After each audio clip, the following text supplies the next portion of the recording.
Live from the CNET studios in San Francisco and hiding out in a secret bunker at his fiance's house in Los Angeles, it's the Apple Bite Extra Crunchy with your host, Brian Tong. That was long-winded, huh? Oh, Steven. That was good. Do you have enough breath left for the rest of the show, bro? Yeah, that was my memory from the script I wrote that I left at my desk. Oh, that was so good. I love it. Welcome, everybody, to the Apple Bite Extra Crunchy. I'm in LA today. Steven is back in the city by the bay. This is episode 31. What is it? 31 deep, and clearly we are going to talk about everything that we heard or we thought about Apple's keynote. Also, there'll be news stories here, but I wanted to start off the show right off the top by letting people know, okay, I don't hate Apple. Like, when if you watch our recent episode, the actual video episode, people are like, why do you hate them so much? And I have to explain this to people that don't get it all the time. I mean, coming from the perspective of a longtime Apple user that enjoys technology, but feels like the company is letting us down as of recent. I never really said it after year one, but I kind of wanted to wait for Tim Cook and company to get their stuff together and give them a couple of years, give them 2.5, 3 years before I started throwing out what I have felt, because you don't want to jump to conclusions. You need to show a history or a pattern. And so that's why I talked about the keynote the way I did. And let's be honest, it could have been a press release. So I just want to let people know I don't hate Apple. I'm not in love with Apple. I'm a longtime Apple user. But those of you who get it and get the conversations we're happening, understand where both Steven and I are coming from, right? Yeah. I mean, this has been like a narrative in the tech world for the last 2 years that Apple's just, they're kind of just stagnant right now. So it's no surprise. And it was a bummer. We had the big Apple keynote and nothing really happened, So what are you going to do? Exactly. What are you going to do except make a dang good music video? Except talk about it, comment. That's our job. Talk about it, comment about it, make an awesome music video. Awesomeness. So again, this show is all about you all. We want you to call us at 1-800-616-2638. Leave your name, where you're from, your comments, or your questions. We have, I think, 4 or 5 legit calls that we're using this week. Again, we get so many that we can't put them in, but we appreciate you all participating, and we get some great tweets and stuff. So keep it rolling, because you guys keep the show rolling. So let's just jump off right here. iPad, the things that were announced, really the biggest piece of tech that had the biggest improvements or new tech enhancements, the iPad Pro 9.7 inch. Now, during our live show, I was crying inside because, they improved my iPad 12.9 inch just 4 months later. Just 4 months. Dude, 4 months. Like, right? 4 months. Come on. You have the right to be a little, like, frustrated after 4 months, right? Oh, definitely. I was frustrated after 6 months when they made my 3rd generation obsolete.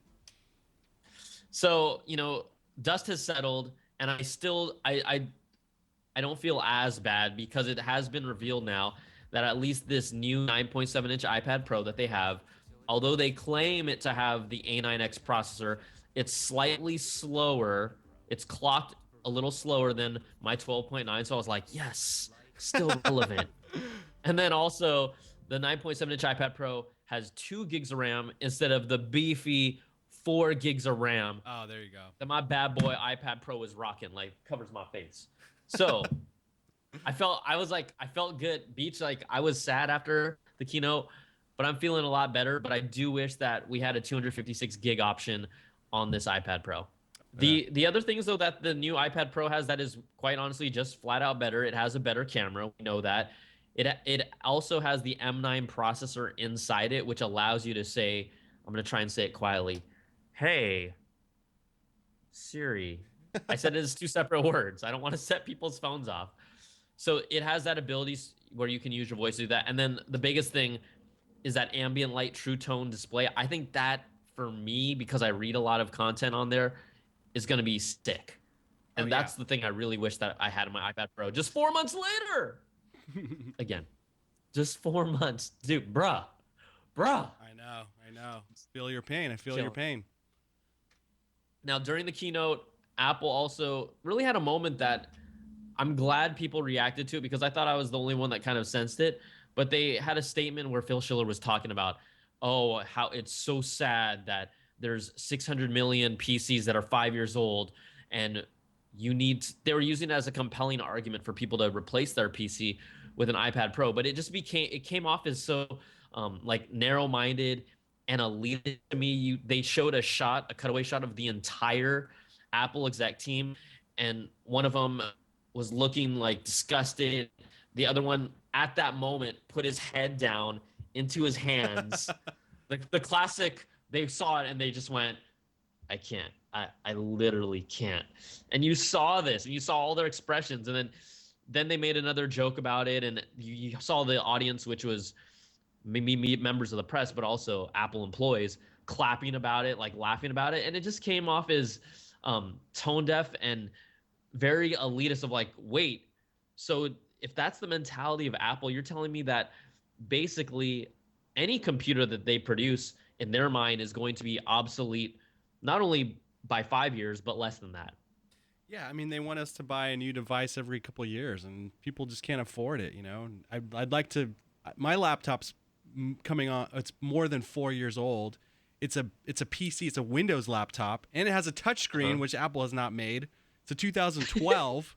So I mean, like, why would I get rid of my awesome touchscreen laptop if it still works and it's still relevant? I have Windows 10 on it now, so it's just kind of funny that I wanted to put my face in my hand when I heard him say that too.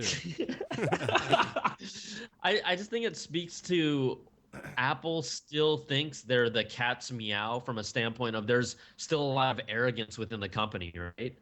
That's what it indicates to me more than anything, that there's still a lot of arrogance there. So those are some of the points from the iPad Pro, but summarizing it all up and putting it in a nice little bow, the iPad Pro 9.7-inch is honestly a killer upgrade for anyone who has an iPad Air 2, has an iPad that's 2 or 3 or even 4 years old. I honestly think if you're an iPad fan who has been fine with your iPad and says, you know what, maybe I do finally want a reason to upgrade, out of all the years, this might be a compelling reason to actually do it if you've been kind of on the fence. I think I'm jealous of the 9.7-inch in some aspects, but that's good because that means for people that have been waiting, whoever you are, it would be a good upgrade. Definitely. Are you going to upgrade yours though, or no? No, I can't afford it right now. My iPad 3 is still fine. It still works great. No problems. No complaints. Yeah, exactly. See, Apple made the products too good. That's a good Apple. For everyone, Thanks, that's Apple. a good Apple for everyone listening. Thanks, Apple. Yeah, I do say positive things about Apple, guys and gals. When did that come out too? It came out in like 2011, 2012. So I think yeah, 2012. Yeah, I've had it for 4 years, almost 5. Rocking. So. Rocking, baby. All right, rocking, baby. Let's talk about the iPhone SE that also came out in our reactions. Look, we talked about it to death on the podcast. A lot of times I can't fit everything into the video, and people are like, why didn't you complain about 16 gigs on a phone that shoots 4K video? And I think we've talked about it a billion times already. Yeah. But of course, I don't want to make the whole show all about apples all the time too, but obviously this is an iPhone. That design looks exactly like the 5S. The big omissions here, though, that it has success tech inside, and it's great. This phone, to be clear, was not made because of innovation. This phone, to be clear, was made because 30 million iPhone users still use a 4-inch phone.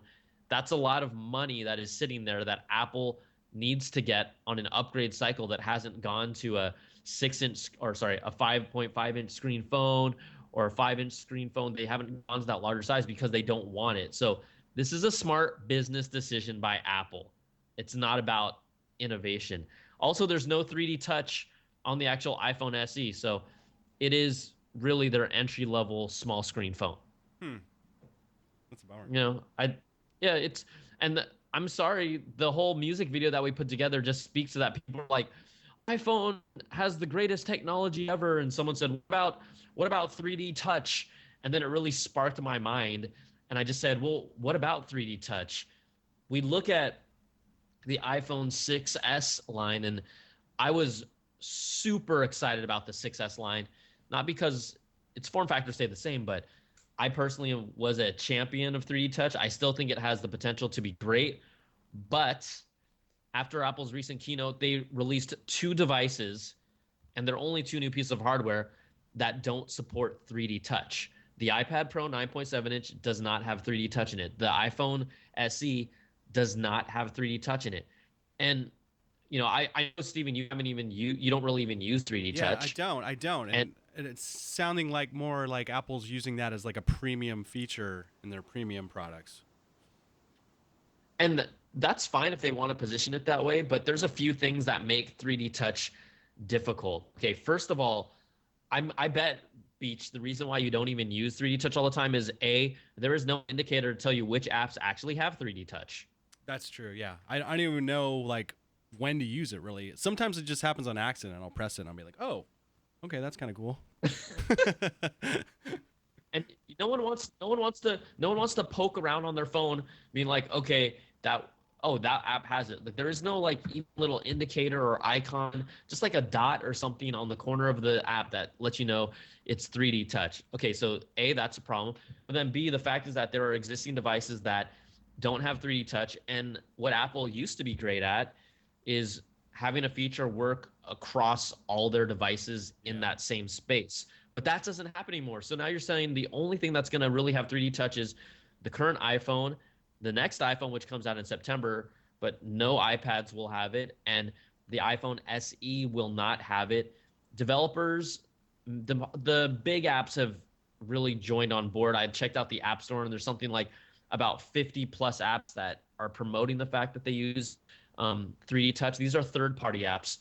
But again, whether it's because the screen is expensive and hard to make, whether it's because the screen is hard to make in a larger size for the iPad Pro, I love 3D Touch, but I wonder if it might be one of those features that just dies because it doesn't have support across the board on all of Apple's iOS devices, and therefore people aren't going to use it. And people that have a phone like you, Beecham, aren't using it. Yeah, honestly, I'm not used to it, and also I'm like used to a behavior that I've been using I use my phone in a certain way, and now all of a sudden I have to learn how to use it in a different way, and I'm not interested in doing that. Like learning new like with the old like Palm handheld devices we used to have, when you had to like learn a new language to basically write on it. Like that was always Yeah, really difficult, and that's kind of it feels similar, today. I know. Yeah, you want to learn how to write a new language. No, no. Not ideal. Not ideal. I mean, not like an Just internet language that is going to adapt and change like in the next couple weeks. But oh man. Yeah. So just another thing about the SE, we know that it does come with Apple Pay. It has the Touch ID sensor on it for the iPhone SE. In kind of an interesting side story, Recode does report that Apple Pay will be coming to mobile websites before the holiday shopping season. And why is this important for Apple? Right now, only 1 out of 5 people use Apple Pay, and that's not that high. But then, in addition to that, they're competing against PayPal for mobile payments. And so I would say that if Apple Pay was integrated into some of the sites, sometimes I just jump on Nike.com and I just buy something, and I hate having to put in my credentials and all that stuff. Having Apple Pay through the mobile sites and other places like that you all go through would make it nice and easy. oh, definitely, yeah. There's a PayPal You just button got to make everywhere this too. stuff convenient. Yeah. Yeah, it's got to make it convenient. And then just a quick thing, these two products, iPhone SE and 9.7-inch iPad Pro, they are both available to pre-order now. I know there are people that do want these gadgets, so 31st of March is when they will be shipping. But as of now, y'all can go to the Apple Store and pre-order the goodies. I think it's today the 25th right now. I don't Today, even yeah, know. Yeah, today's the today's the 25th. 25th. Yep. I don't even know the days right now. We'll just transition over to iOS 9.3. Another big thing. I tend to get the most out of these iOS updates. That's why I'm really juiced up for WWDC. iOS 9.3, a small update.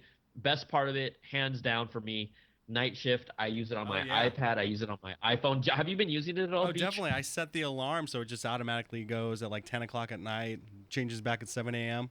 It's perfect. Do you have that set up? No, it's beautiful.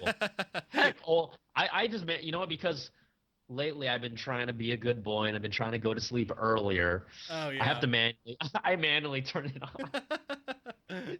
Grandpa's going to sleep. Grandpa Tong's going to sleep. I'm like, I'm like, honestly, even like 8 o'clock, I'm like, let's turn on a night shift right now. Let's turn on the night shift at 8 o'clock. But it's really nice, and so because I've been using it on the mobile devices, and again, yes, we are all blessed to have these multiple devices. It sounds so like silly. I'm like, yeah, I did it on my iPad, I did it on my iPhone. It sound like an Apple. I sound like Apple saying PCs have been around for 5 years, and just like, oh, the horror, the Uh, horror. But if you want to do it on your Mac, an iMac or a MacBook Pro, your Mac Mini, there's a really cool utility. You guys can just go to this website. It's called justgetflux.com. It's flux actually, but it's justgetflux.com.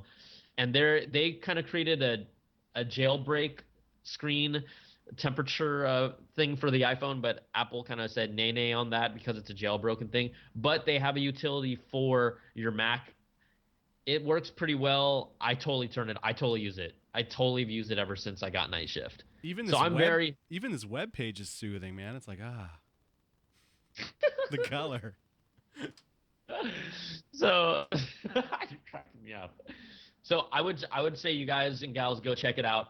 Flux, just get flux.com, and it'll be worth it. I'm so all up on this night shift. If there's any good Apple, it's all about night shift. I mean, it's kind of sad that after the keynote, that's the thing I got most excited for. Well, it's like a real tangible thing that we can use. So Yeah, yeah. I mean, but when you think about it, it's like, wait, what was the best thing out of the keynote? And it's night shift. They I changed the mean, color and I think temperature of my phone. So awesome. I think you would agree too, right? Oh yeah, definitely. I mean, I'm happy it's here. I am guilty of staring at my phone in the darkness when I go to sleep. Yeah, that blue light stuff, it messes with you. Yeah. Okay, just a quick update about the app. Oh, you know what? Sorry, let me just jump back real quick to iOS 9.3. I'm sorry, I scrolled down on my laptop. I made a boo-boo. Apple has temporarily pulled, though, the iOS 9.3 update for older iOS devices. So here's basically what happened. Originally, when they sent it out, users of the iPad 2 and even as far back as the iPhone 5S were affected by this bricking bug. So then Apple released an update for older iOS devices to fix that. But then again, you basically have to, it's in the update, sign into your Apple account, your username and password to basically authenticate, yeah, it's me, and then it'll allow the update to happen. Well, it's some people that have forgotten it or it just wasn't working have prevented people from updating their phone. So they pulled the iOS 9.3 update to the original release and said it'll be another couple days before a new update to the update of the original release of iOS 9.3 comes out. It's getting messy over there, man. For those of you that have no idea what I just said, that's how bad it is. That makes sense. You gotta update the update, man. We had a bad update. Now we gotta update that update to get you the better update. So. Oh, I'm dying right now. And then a nugget that a lot of people wrote. If you guys saw the keynote, and there's a video about Liam, which is that robot that dismantles your phone so that the different parts can be recycled for the environment. Which, yes, I am about the environment. People thought I was like anti-environment because I didn't talk about it in the show. Sorry, guys. Sorry. It was like a lot of people were like that. Yeah, right. You're like, this is so boring. The environment. Oh my god, where I live, where I drink my water. God, this is so boring. Anyways, in that video, they actually showed off an iPhone right before it was about to be dismantled. It had the antenna lines, but it had a rear flush camera. Like there is no camera nipple on it. People are like, "Oh, what is that? What is that phone?" And no one knows. Could it be an iPhone 7? Maybe could have Apple just put in a render there that actually wasn't a physical phone?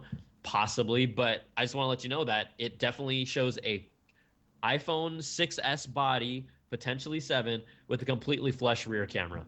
Oh Completely god. flush. Why don't I have that video? Everyone freaked out. Sorry I didn't get that video for you guys. Don't even worry I about should have that video. It's like 2 seconds. It's 2 Oh wait, here's a seconds. picture. I do have a picture. They just got to go. Hang on. Here we go. There it is. Zoom into that. See, look, it's flush. There ain't no nipple on there. It is flush. Well, maybe he removed that part already, Liam. Maybe he had already taken that part off.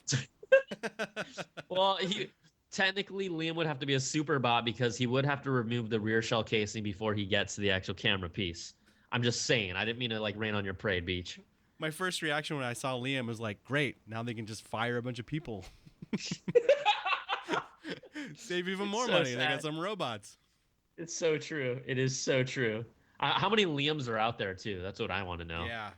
It's probably just that one. Maybe The they basically marketing just made gimmick. that sexy video, yeah, for one single robot. um, just to fill you guys in on the latest with the Apple versus the FBI. This one is interesting. The FBI has basically stalled or said, we know about the Congress hearings between Apple and the FBI, the story of FBI wanting Apple to make a version of iOS or help them get into the phone of the terrorists from the San Bernardino terrorist incident and shooting. Now, the Department of Justice on Monday has indefinitely stalled the court proceedings that had been scheduled for Tuesday. Just in case you didn't know, Apple had their keynote on Monday. They were actually supposed to go to court on Tuesday to continue these hearings. So instead of turning to the court where the Justice Department was really trying to force their hand to make Apple turn over that information, the Justice Department is going to try a technique it's heard about to crack the iPhone's encryption without Apple's help. They don't want to go through the court process. I find this really fascinating. It's called NAND mirroring. And what this does is it basically requires copying part of the iPhone's actual memory. So right now, the iPhone is made to wipe itself clean after 10 attempts, and then it just goes, forget it. But with a copy of the phone's flash memory, the FBI can continue to just restore the data and then continue to indefinitely type in every passcode combination and through that long period of time then try to get access to the phone. And this is from a third party company that's doing this, right? They're an Israeli company, right? So this begs the question, what will take longer? Go through Congress hearings or try every passcode known to man to get into that phone?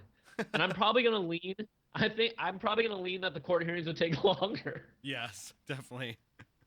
Like, this, I don't even know how many, depending on if someone used the 4-digit passcode or the 6-digit passcode that's more secure, the court hearings most likely would take longer if you put them like side by side. Definitely. So the FBI is definitely looking out for themselves. They're being smart about this. They're clearly being smart about this. Yeah. So that's what's going on with that. We just want to keep you updated. You know what, Beach? I think that just with all the time that we have, I think we should just jump ahead and go into the phone calls. Are you cool with that? Yeah, let's do it. Thank you guys all for calling. We have a few phone calls. Let me jump to that real quick. And the first one comes to us from Michael. And he didn't say where he was from, but here's his call. Hey, Brian. It's Michael calling. I have a question regarding Apple CarPlay.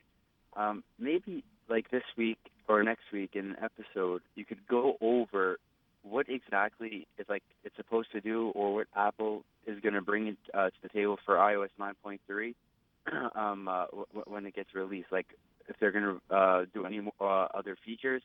Because right now when I plug in my phone, all I have that I'm ever going to use is like maps and stuff, and maybe once in a while the Apple Music icon, but really it's like useless. Like when you go to an app list and stuff, there's a browser application, so that's for Google. It's like for the Google store, so it's like pretty confusing. Yeah. All right. Thanks. Love the show. All right. Our good buddy makes a great point because look, CarPlay, first of all, is still in its early phase where they're trying to keep it really simple. Basically, like you said, maps and some multimedia. At the same time, they're not trying to add a whole lot of new features in there because they don't want it to be a distracting item. Yeah, exactly. Hey, good point, right? Oh, you mean because you're driving? Because you're operating a massive vehicle that's dangerous. That's moving. Yes. So, quite honestly, whether it's CarPlay or Google's Android platform in cars, first of all, you're going to need a vehicle that supports it. Right now, there's about 100 cars and more coming that support it. But beyond that, it's not going to offer much. The whole idea of it is really to allow someone to get access to the content that they have in the ecosystem that they've purchased it in through their car. But if you're looking for something like a full-fledged kind of revolutionary platform for cars, I don't think you're going to find it yet. I think if you really expect to see or feel like Apple's going to give you a real quote unquote Apple experience in a car, it's going to be when Apple actually releases their car. Right now, a lot of the manufacturers are just looking at a way to bridge the great stuff that is on our phones into our car, because that just seems like a natural progression. But at the same time, they're not going to give us all the apps that we want. It's mostly going to be music apps that have to be have to have a partnership to get loaded on there, like a Slacker or a Skype, even for Skype calls, like a Last.fm, things like that. Those need to be worked out on their own. But you're not going to see anything like watch movies on your phone yet, or aren't in your car yet, or what's another app, like order food from your car. That's just not really going to happen, other than beyond maybe some sort of voice assistant. But beyond that, I wouldn't expect much, and it's not that exciting. And I thought it would take off a little better, but it seems that they're keeping it pretty limited. Cool. All right, thanks, So Michael. We have another call from Archie in Boca Raton, Florida. Hello, Brian and the Beach. This is Archie calling, second-time caller, hailing from the birthplace of the PC, Boca Raton, Florida. And I'm calling in for some Mac advice. Brian, I've heard you say that if you're in the market for a MacBook, that it would be a good idea to wait until the Skylake processors come out. But I happen to be looking at an iMac, specifically the 21-inch Retina model. And I'm wondering if for their desktop models, would it also be worth waiting for a processor upgrade? Or are those new features for the new processors not as big of a deal for a desktop model? By the way, I will be planning on using this computer to, in addition to regular internet stuff and word processing, would also be using it to record music demos. Thank you very much. Look forward to hearing from you. excellent. So first up, just to let you know, the iMac line was updated as recently as November of last year. And so they do have Skylake processors in them. The main and really advantage of Skylake, though, is energy efficiency. As a music recording guy, it'll still have more than enough power for you. But I think the main advantage you're going to see in Skylake is if you have a laptop, it's supposed to be really energy efficient, where we might even get not only 1 hour, but maybe 2 hours more of battery juice from it.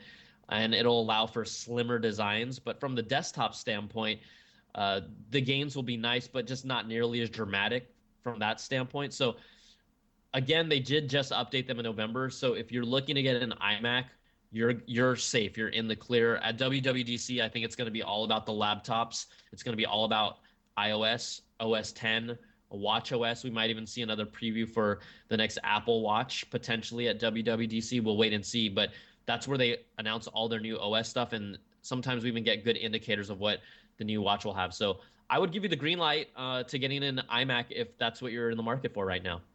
Cool. And I would suggest to look for Refurbed also in the Mac store. So that's just me. Refurbed and then bump the RAM up. Oh yeah. for audio, that's big time. Refurb, bump the RAM up is a great kind of way to optimize what you're spending. Yeah, you'll save some money big time. Okay. And Calvin and Anthony called us in the middle of an argument. So let's hear. No, Anthony. Look. Tom, Beecham, this is Calvin. This is my brother Anthony. Anthony said hello. Hello. All right. So here's the thing. Look, man, we're arguing about whether or not there's going to be a 256 gig option when the iPhone 7 comes out. What do you guys think about it? There won't be. Yes, there will be, Anthony. There won't be. Yes, They did the same thing with the 128 iPad. It came to the iPad first. It's not going to make it to the iPhone 7, Calvin. You know what? Look, Maybe the 7S. I can argue about it. You know They what? did the same thing with 64 gigs. What? Brian. Calvin, come on, man. Y'all just need to have us on your show next time we in San Francisco, brother. I'm telling you. Because these debates go on and on. Y'all have no idea what y'all do on y'all show. We just argue about the stuff. Anyway. All right, brother. Cool. What do you So think, wait, Brian? did they say they're from San Francisco? Yeah, he said they're both in San Francisco. So Are you able to save that line? Do we have I that think number? Maybe I can get their phone number. Yeah. I might talk. We'll give him a test run over the phone and see. But Calvin Anthony, first of all, you guys were in your car when you called having that conversation. You guys were like, that was definitely a car call. I could tell that. But here, the reason why I saved this for the timeliness of this is that Anthony was arguing they haven't even put 256 in the iPad yet. And my argument before the keynote is that someone asked, will we see 256 in an iPhone? And I said, once they put it in the iPad, then there's a strong chance we'll see it in the iPhone. But that being said, I still don't know if Apple will actually pull the trigger or if they'll be jerks and only give us a 256 gig option on a phone in this rumored iPhone 7 Pro model, which is different from the iPhone 7 Plus model and different from the iPhone 7 model, right? This whole rumored Pro model with potentially a dual camera lens. If they did it for any phone and if that phone came out, that's what they would save it for. So right now the answer is TBD, but the steps are in place for them to actually consider doing it. You guys are still going to have to fight this one out. Maybe you guys should just do like an over-under of when it actually happens. Like, does it come on the iPhone 7 or not? Blah, blah, blah. You guys got to figure that out for yourselves. But I can't commit to any answer right now, but they laid the foundation for that to happen. Apple has done that. So, fellas, have at it. Yeah. Maybe we should have him on as Skype guests or something. That might be fun. Dude, we should just do like Beecham and Brian versus Calvin and Anthony. See what happens. See Cool. what happens. All right. We Good got a call, couple guys. more. Thanks a lot. Yeah. Thanks, guys. Okay. This is Eric from Los Angeles. Hey, this is Eric from LA, and I had a couple thoughts on the most recent Apple keynote. First of all, I really love the new night shift feature, but I think it's kind of weird that it doesn't work on low power mode because that's exactly when everyone wants to be using night shift at night when your battery's dead. Yeah. So I hope they can fix that soon. And I also thought it was interesting that they dropped the price of the Apple Watch. Do you think that means that they're going to release a new Apple Watch anytime soon? Thanks for the show.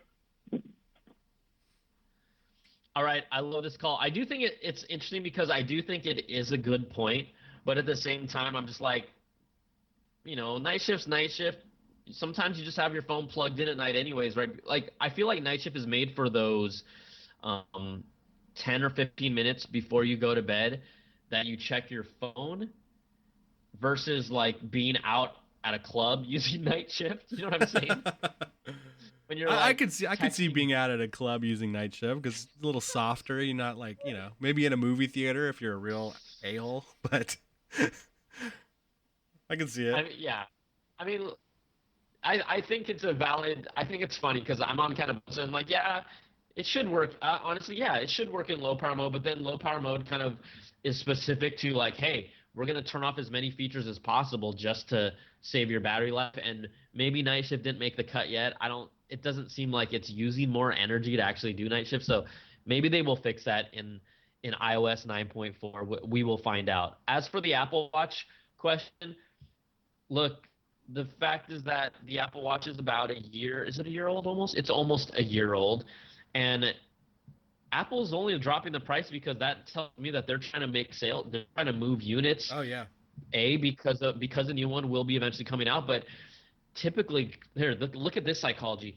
Normally, Apple only drops the price of a product when a new product comes out. Mm-hmm. The fact that Apple themselves has dropped the price of the Apple Watch before new Apple Watches come out tells me they aren't selling as well as they want them to. Or hope to. Yeah, definitely. So that's reading between the lines of that whole situation. And I'm not here to bash the Apple Watch because people think I hate it. It just wasn't for me, and I want it to do more. And until it does, I'm still going to say that the Apple Watch is so-so.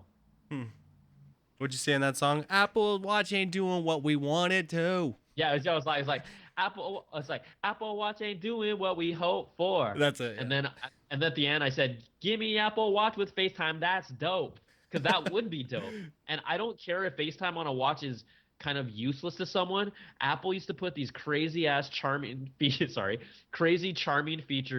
that may not necessarily matter, but you're like, it's the only device in the world can do that, and that's what makes it cool. And they have missed that because they have decided to take a strategy of let's do what's smart for a business. Let's make 2 phones with 2 different sizes because that's what people want and that sells units. Let's make a 4-inch phone because we have 30 million people with 4-inch phones that need to upgrade.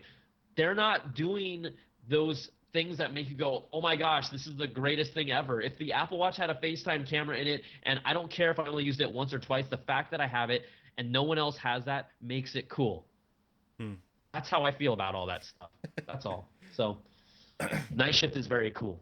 Yeah, it is cool. Okay, we have one more call from Nafi. Here he is.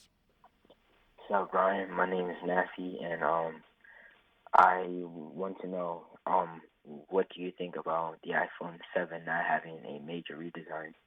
Thank you. Got that? Sorry, did you hear that? Yeah, I got it. Yeah, I heard it. iPhone 7. Sorry, guys and gals. It's sometimes a little disconnected when we're not in the same room. But Nafi, iPhone 7, quite honestly, having a totally revamped design these days doesn't bother me nearly as much. That's why I thought the iPhone 6s was a killer upgrade to the iPhone 6. I thought it was one of their best upgrades, arguably, for me. But the iPhone 7 doesn't need a new body, but it does need to do new things that are compelling to us and that can make it special. That's going to be up to Apple to decide. I think the whole idea of slimmer is better, no one cares about that now. People just want better battery life. If only Apple could make a phone that could last over 2 or 3 days, that would be the biggest story, and people would be like, thank you, Apple. They wouldn't care about anything else, but they refuse to do that. So until they do something that really makes us turn our heads, whether it has a new body or not, it doesn't matter. Will I upgrade to the iPhone 7? Probably, yeah, because I do. That being said, so a new body doesn't change how I feel about the phones personally. Yeah. I'm kind of past that. Cool. All right, man. I think that's all we got. That's all we got. That's all. That's it. Yeah. It's all right. Friday. So we just want. It is a Friday. So again, we'll be back in the same room, the same bat cave next week. But keep sending your calls at 1-800-616-2638. Keep on tweeting us and watching us. Thanks for listening. Thanks for subscribing. And we'll catch you all next time on next week's Apple Bite Extra Crunchy.